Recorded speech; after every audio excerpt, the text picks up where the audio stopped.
Hey everyone, so today I'm going to show you how to make a Google Forms. So what we're going to do is we're just going to start on google.com. So for me, I'm already logged on with my Rinella EC account. I need to just double check that and make sure I'm logged on. If you're not logged on, you'll have a big blue sign in button just there. You just need to make sure you're signed in with your Rinella EC account, not your personal account. So that's step one. Then you're going to click these dots just up here, and I'll move my face out the way, and we're going to see our range of options here. We'll scroll down to this purple one here that says Forms and click that. Okay, the next thing we're going to do is start a new form. There are templates that you can use if there's something particular that you like, but just for this context, we're going to start a blank form. Okay.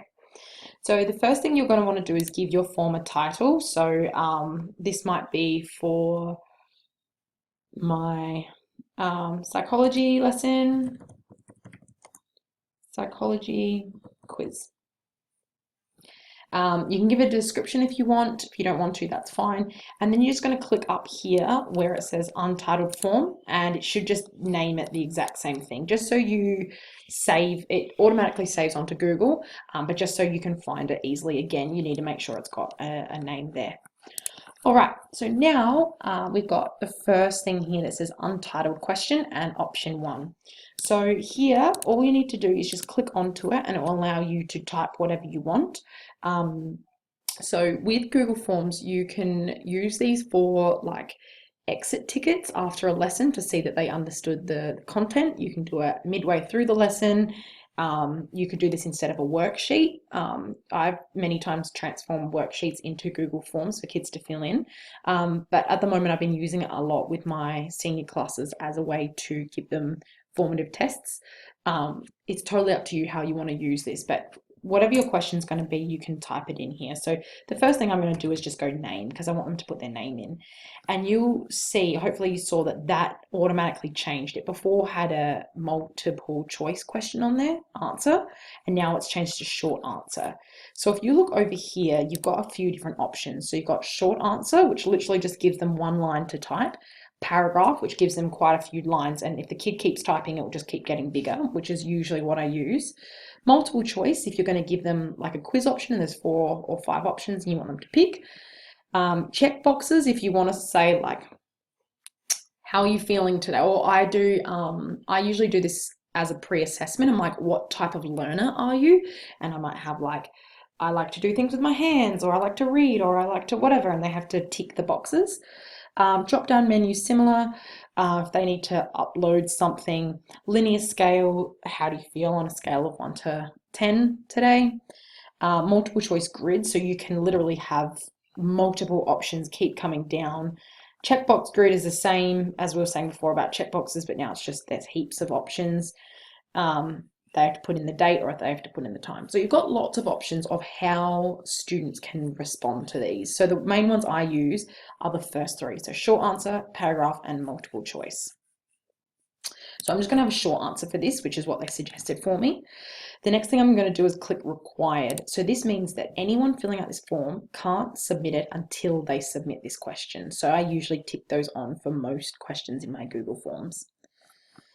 All right, so when I'm ready to write my next question, I'm just going to press this button up here that says add question, and then I can do it again. Oops, sorry.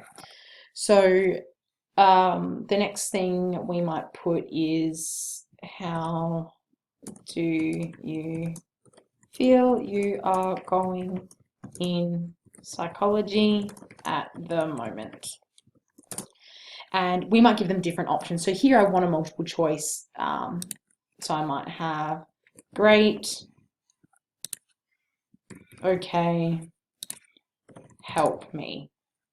And now the kids can pick one of those. So with the multiple choice, they're only allowed to select one of those options. If you want multiple choice, but you want to allow kids to pick multiple of them, then you need to pick the checkboxes one. Okay, so now I can just keep doing that as I want, keep adding questions as I need. if you want to add an image at any point, you can click this button and that gives you access to browse your computer for photos. So if I want to add a photo of something in there, so for psychology quizzes, I'll usually add a photo of a graph and then I'll get the kids to analyze the graph as an answer. I can also add a YouTube video in here. So if I wanted to include a YouTube video of something, that allows them to do that. Well, it puts it in there and then they can click the video and play it from there. This is to create a section. So for my psychology tests, I'll have section 1 is short answer, section 2 is extended response. So I section those off. So I might go add section, and then it just creates another one of these. So this might be my extended response or essay or evaluation of the lesson, any questions you might have. So just an additional section that you might want. If you ever want to delete anything, there's just a bin button there to scrap it. If you ever want to duplicate the question again, so add it in beneath, but you want to just change a couple words around, you click this button here. Everything else is quite straightforward. Once you've finished your quiz and you're happy with it, so 2 things to do. Well, 1, if you want to change the color, you can go customize theme and pick a nice color for yourself. I'm going to pick blue. And then you can preview it. Oh, sorry, the lights. So you can click the preview button, which just opens up your quiz and shows you exactly how it's going to look for students. Then we're going to go back to our original quiz. So that just opened on a new tab, so I can close out of that now. Yep.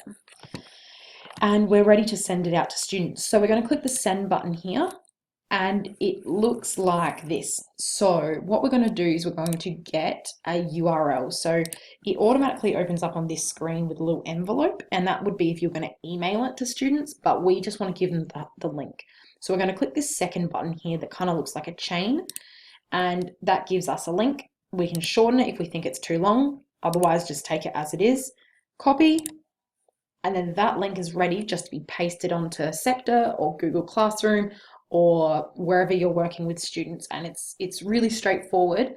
And once they fill out the form, then it will tell you. So you'll get a section up here that says responses, and you'll go on and you'll be able to see the name and the response of their survey. If you don't want them to have their name, that's absolutely fine. That's up to you. Just don't include the section that says name that I did there. All right, I hope that helps. Let me know if you have any questions.